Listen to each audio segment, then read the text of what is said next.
Thank you for joining Drug Free Workplace PA. Today, we will be talking about addiction as a family disease, risk factors and protective factors, alcohol, marijuana, and vaping, as well as some resources. Based on data from the combined 2009 to 2014 National Survey on Drug Use and Health, about 1 in 8 children aged 17 or younger lived in households with at least one parent who had a past year substance use disorder. About 1 in 10 children lived in households with at least one parent who had a past year alcohol use disorder. And about 1 in 35 children lived in households with at least one parent who had a past year illicit drug use disorder. Addiction is a family disease and it impacts the whole family. It influences the attitudes, behaviors, habits, and emotional state of the family unit as a whole. Substance use disorder can happen in healthy functioning families as well as dysfunctional families. The family must get help in order to heal and get well. Adolescents are motivated to seek new experiences, particularly those they perceive as thrilling or daring. Some adolescents suffer from depression, social anxiety, stress related disorders, and physical pain. Using drugs may be an attempt to lessen these feelings of distress. Stress especially plays a significant role in starting and continuing drug use, as well as returning to drug use for those recovering from an addiction. Many teens do not know the facts about drugs and alcohol. For example, the perceived risk of marijuana and prescription drugs is much lower today among Pennsylvania teens than it was 10 years ago. Many teens use drugs because others are doing it, or they think others are doing it, and they fear not being accepted in social circles that includes drug or alcohol using peers. Ours is a very competitive society in which the pressure to perform athletically and academically can be intense. Some adolescents may turn to certain drugs like illegal or prescription stimulants because they think those substances will enhance or improve their performance. Here are some other reasons kids are using drugs and alcohol: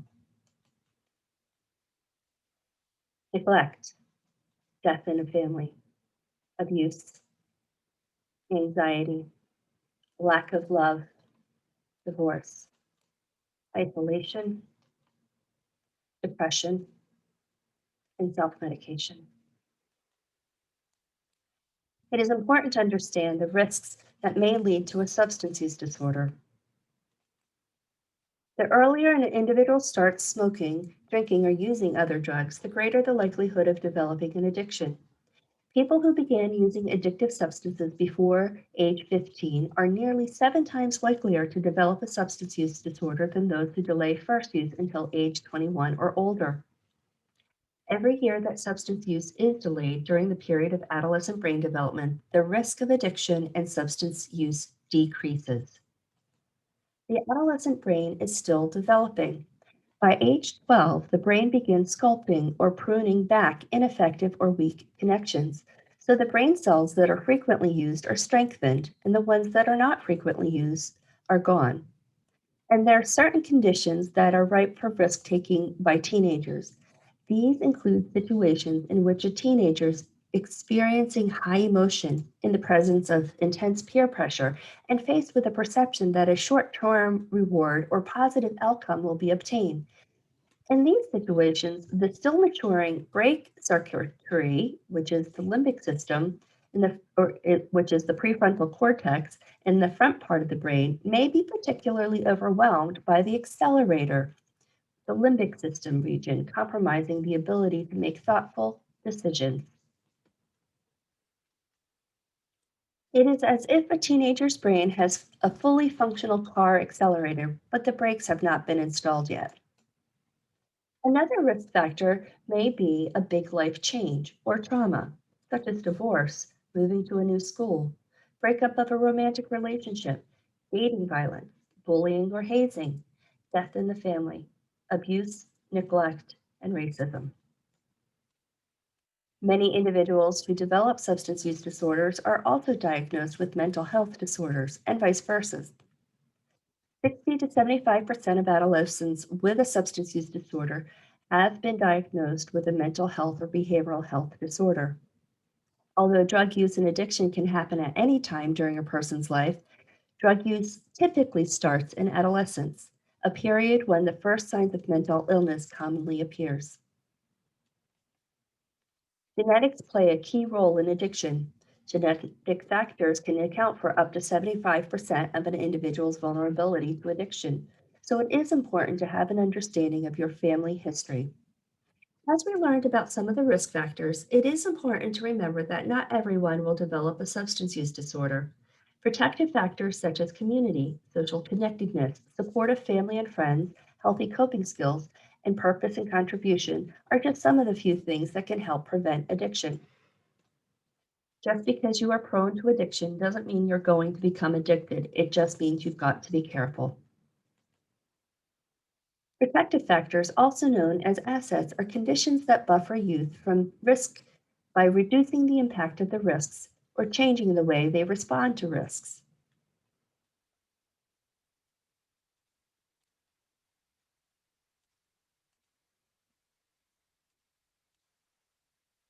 When a teen drinks, it affects their brains both cognitively and physically.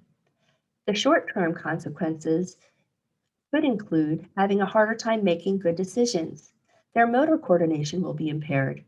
They will be less aware that their behavior may be inappropriate or unsafe, which can lead to risk of injury or even death.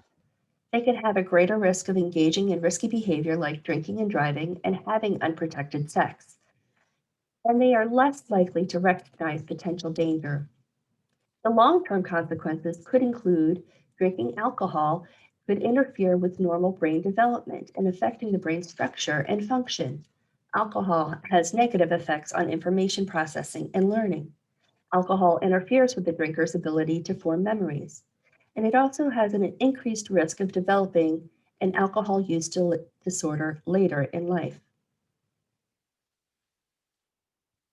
What parents should know about hosting parties. As a parent, you cannot give alcohol to your teen's friends under the age of 21 under any circumstances, even in your own home, even with their parents' permission. You may be assuming legal liability allowing a person under 21 to remain in your home or on your property while consuming or possessing alcohol. You could face a maximum sentence of 1 year in jail and a fine of up to $2,500 per underage teen. You can also be sued by others if you give alcohol to anyone of any age and they in turn hurt someone, hurt themselves, or damage property. Things you can do as a parent is refuse to supply alcohol to teens. Be at home when your teen has a party. Set a start and end time and make sure that anyone leaving the party is not allowed to return. Make sure that alcohol is not brought to your home by your teen's friends. Call the parents of any teen found to be in possession of alcohol. Talk to other parents about not providing alcohol or other substances at other events your teen will be attending. And think outside the box. Brainstorm with your teen about some fun alcohol free activities for a memorable party. Alcohol is the most commonly used substance by teens. However, teens' alcohol use continues to drop. In 2019, according to the Monitoring the Future study, rates of past year alcohol use by students in 10th and 12th grades were at a 5-year low.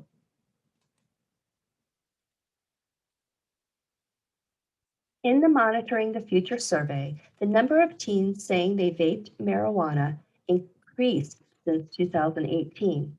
However, teens smoking marijuana did not change that much. Marijuana use can affect the developing teen brain, just like most other drugs, including alcohol and nicotine. You can also get addicted to marijuana, especially if you use it during your teen years. A recent study in the American Journal of Drug and Alcohol Abuse found that teens and young adults ages 12 to 20 had much higher rates of marijuana use disorder than adults aged 21 and older. Marijuana is a drug from the cannabis plant. Marijuana acts by binding to cannabinoid receptors in the brain to produce a variety of effects, including euphoria and intoxication. Marijuana can affect memory and other motor impairments. These cannabinoid receptors are part of an extensive system that regulates a wide range of functions, including brain development.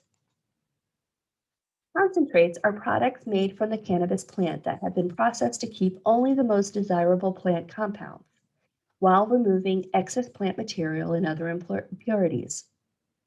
Concentrates can be consumed in a variety of ways depending on the type and texture of the concentrate.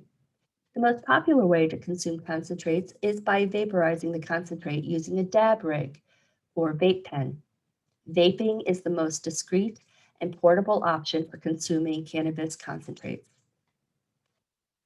Higher doses of THC in concentrates are more likely to produce anxiety, agitation, paranoia, and psychosis.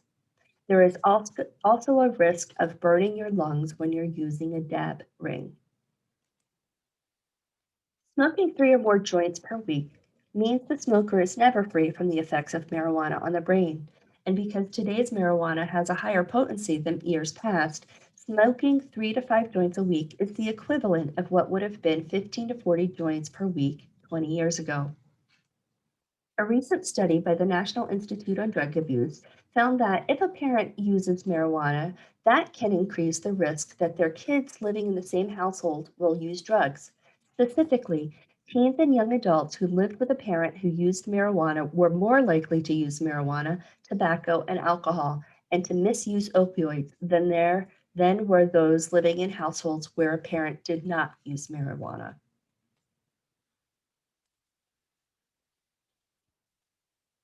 I, Surgeon General Jerome Adams, am emphasizing the importance of protecting our nation from the health risks of marijuana use in adolescents and during pregnancy.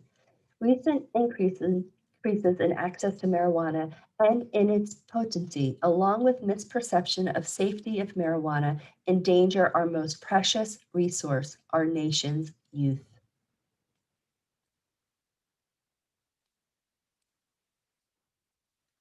When vaping, the user inhales and exhales vapor containing nicotine and flavoring produced by an e cigarette or other vaping device.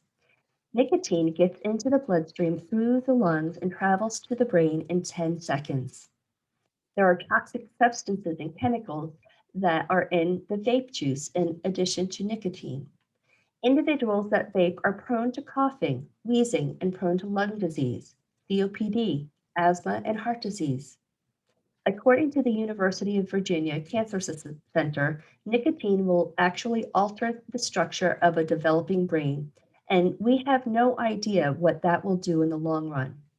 All the adverse health consequences that we know about in e cigarettes are short term health consequences, and it will be another 30 to 40 years before we know how dangerous e cigarettes are.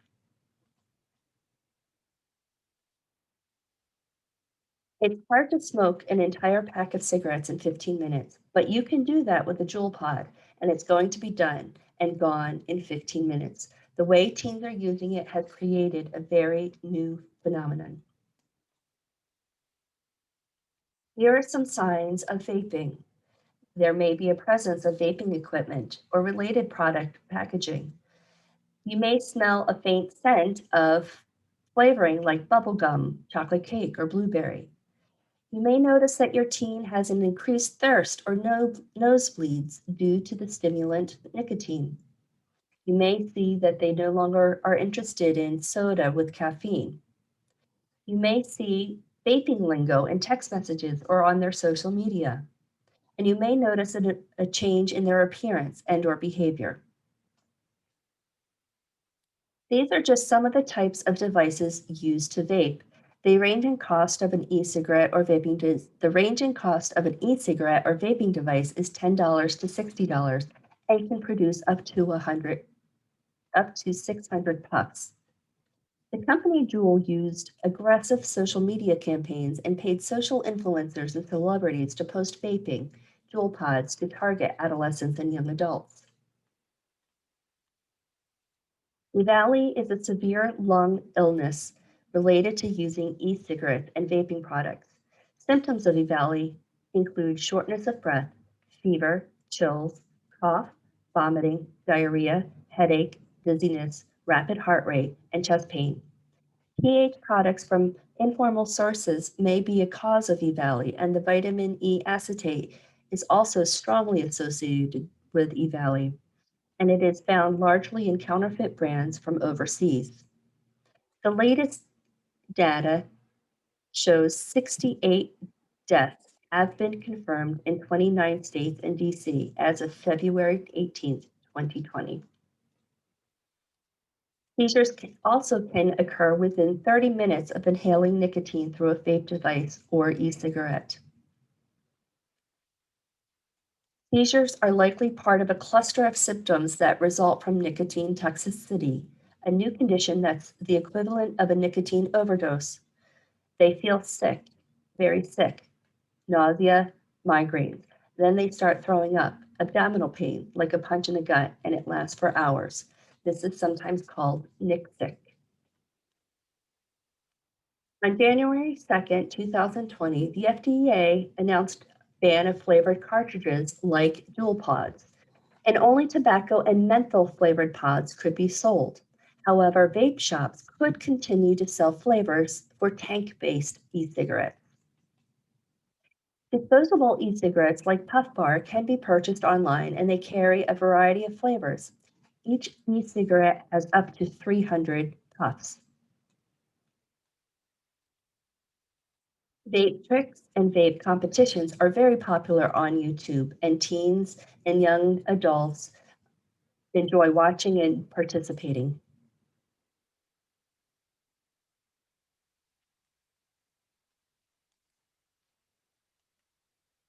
Recently, in a nicotine and tobacco research study, it tested how social media posts can influence teens' interest in vaping and e cigarettes. After teens viewed Instagram style posts, some of which promoted vaping, the researchers asked about their intentions to vape. Participants who had been seeing more vaping related posts said they were more likely to use e cigarettes in the future. Many teens believe that vaping is safer than smoking cigarettes. However, teens who start vaping are nearly 3 times more likely to go on to smoke cigarettes than their peers who don't use any type of tobacco products. These are just some of the clothing lines that promote vaping and vaping products.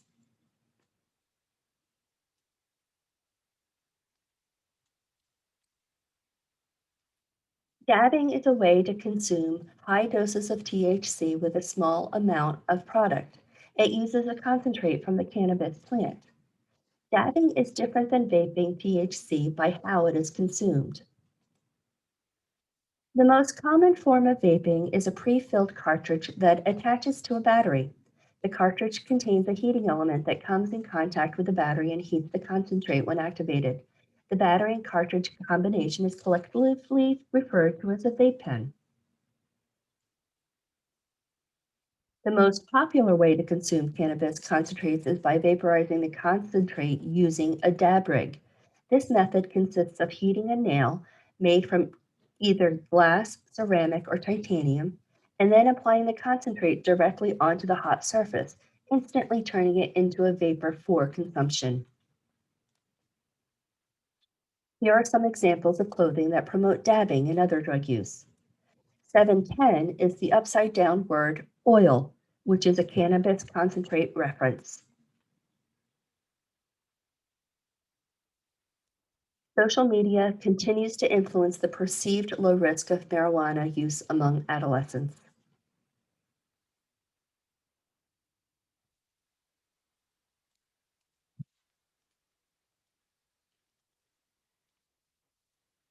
Have conversations with your teen. Be sure it's a good time to talk and focus. If your teen is gaming, most likely it's not a good time. Figure out when your child will be the most receptive. Have a plan, everything from the environment to the topic to the time of day. Have it planned out. Know what you want to talk about and stick to one topic. Patience goes a long way. Turn off phones and other devices so that there is no direct distraction. And set a time frame. a beginning time and an end time so your teen knows what to expect. Express how much you care. Explain that the reason you're talking and asking questions is because you want him or her to be healthy and happy. Ask open ended questions. These are questions that elicit more than just a yes or no answer. And practice reflective listening. Reflect back on what you're hearing by rephrasing and asking for input. Did I get everything? Or with nonverbal cues like nodding and smiling. And always listen between the words. Pay attention to body language, facial expressions, and difficulty finding the right words to use. Compassion and empathy go a long way. You may also utilize the student assistant program that you can find at your high school. It's important to stay calm. Control your thoughts and actions. You are the adult. You need to be in control of your emotions. Assess and decide if you are too upset. Pay attention to how you are feeling, the physical signs, if you are too upset to continue. Leave the situation if you're too upset to continue before it escalates. And make a plan to deal with the situation. Have this decided ahead of time if you cannot continue the conversation. Explain why you are taking a break and let your child know the conversation isn't over, but you want to ensure each of you is respected, heard, and understood. They are listening.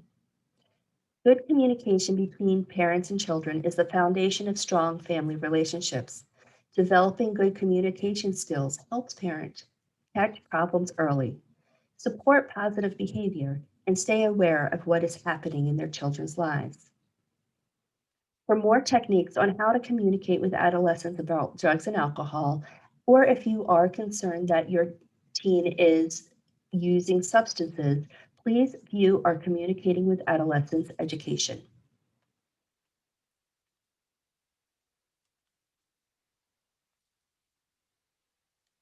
If you or a loved one is struggling with substance use disorder or would like more information about substance use disorder, please contact 1-800-662-4357. For information regarding drug trends in your Pennsylvania county, please visit pccd.pa.gov for the latest Pennsylvania Youth Survey findings. NIDA for Teens is a science-based website with science-based information on teen drug use and its effects. Thank you for joining us today.